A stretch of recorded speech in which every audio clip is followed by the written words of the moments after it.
Creative bites या आपल्या YouTube चॅनलवर आज आपण आरोग्यवर्धक आणि मधुमेहाला दूर पळवणारी पावडर तयार करणार आहोत। ही पावडर कशी तयार करायची ते आपण बघूया। त्यासाठी आपण ही जांभळं घेतलेली आहेत। आपण ही जांभळं झाडाची तोडून आणलेली आहेत आणि या जांभळापासून अशा पद्धतीने आपण ही जांभळं स्वच्छ करून घ्यायची आहेत। आणि ही स्वच्छ केलेली जांभळं आहेत ती स्वच्छ केल्यानंतर ह्यांना चांगल्या पाण्याने धुवून घ्यायचे। पावसाळ्याच्या दिवसामध्ये झाडाला भरपूर जांभळं यायला चालू होतात आणि ही जांभळं मार्केटमध्ये आल्यानंतर जांभळी टपोरी ही जांभळं बघितल्यानंतर खाण्याचा मोह आवरत नाही। ही जांभळं आपल्या आरोग्याच्या दृष्टीने अतिशय फायदेशीर असतात।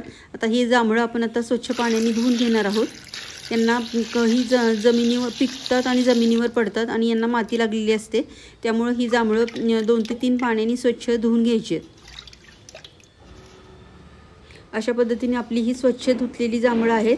आता ह्या जांभळापासून आपण जॅम तयार केलेला आहे। याचा व्हिडिओ मी आपल्या यूट्यूब चॅनलवर टाकलेला आहे, तो नक्की बघा। हा अतिशय टेस्टी हा जॅम आपला तयार झाला होता।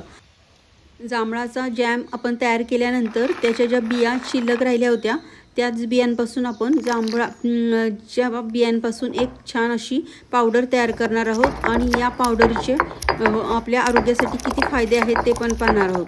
त्यासाठी आपण बीची पावडर तयार करण्यासाठी पहिली जी स्टेप आहे ती जांभळाच्या बीचं वरचं जे कवर आहे ते काढून घ्यावं लागतं, त्याशिवाय आपल्याला पावडर तयार करता येत नाही। जांभळाचं बी आपण स्वच्छ धुवून कोरडं करून घेतलंय आणि या बीचं वरचं जे कवर आहे ते खूप जाड असतं, ते काढून घ्यायचे आणि आतमध्ये जो हिरवा भाग असतो तो आपल्याला वाळवून घ्यायचा आहे। त्यासाठी अशा पद्धतीनं हे जे कवर आहे ते काढून टाकायला लागतं, त्याशिवाय आपल्याला या जांभळाच्या बीची पावडर तयार करता येत नाही।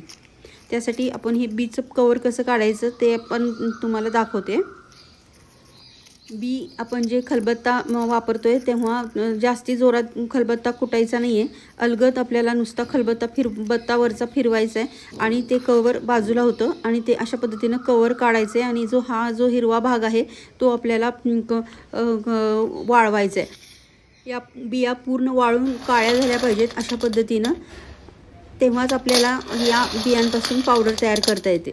अशा पद्धतीनं एकदम खडखडीत या बिया वाळलेल्या आहेत आणि या वाळलेल्या बीपासून आपण आता पावडर तयार करणार आहोत।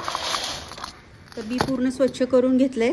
आता मिक्सरच्या भांड्यामध्ये आपण हे सर्व बी घालायचे आणि मिक्सरमधनं याची छान अशी पावडर तयार करून घ्यायची।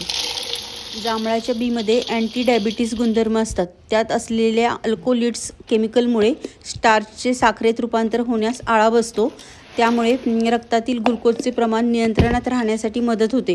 टाईप 2 मधुमेह असणाऱ्या रुग्णांमध्ये रक्तातील साखर नियंत्रणात राहण्यासाठी या बिया अतिशय फायदेशीर ठरतात। अशा पद्धतीने आपली छान अशी ही पावडर तयार झालेली आहे। ही पावडर तुम्ही सकाळ दुपार संध्याकाळ 3 टाईम खाल्ली तरी चालते। सकाळी जर उठल्यानंतर काही न खाता ही पावडर गरम पाण्यामध्ये जर खाल्ली तर अतिशय फायदा होतो। ही पावडर मधुमेही लोकांना तर फायदेशीर आहेच, त्याचबरोबर ज्यांचा BP हाय आहे, उच्च रक्तदाब असणाऱ्या रुग्णांना सुद्धा ही पावडर अतिशय उपयुक्त ठरते। मूतखड्याची समस्या असणाऱ्यांनी जांभळाच्या बियांची पावडर दह्यात मिसळून जर खाल्ली तर मूतखडा निघून जातो। जांभळाच्या बियांमध्ये कॅल्शियम असते, ज्यामुळे दात आणि हिरड्या मजबूत राहतात। जांभळाबरोबरच जांभळाचं बी सुद्धा आरोग्याच्या दृष्टीनं अतिशय फायदेशीर ठरतं, त्यामुळे इथून पुढे जांभळाच्या बिया फेकून देऊ नका। आणि रेसिपी आपली ही आवडली असल्यास आपल्या चॅनलला लाईक, शेअर आणि सबस्क्राईब करा। थँक्यू।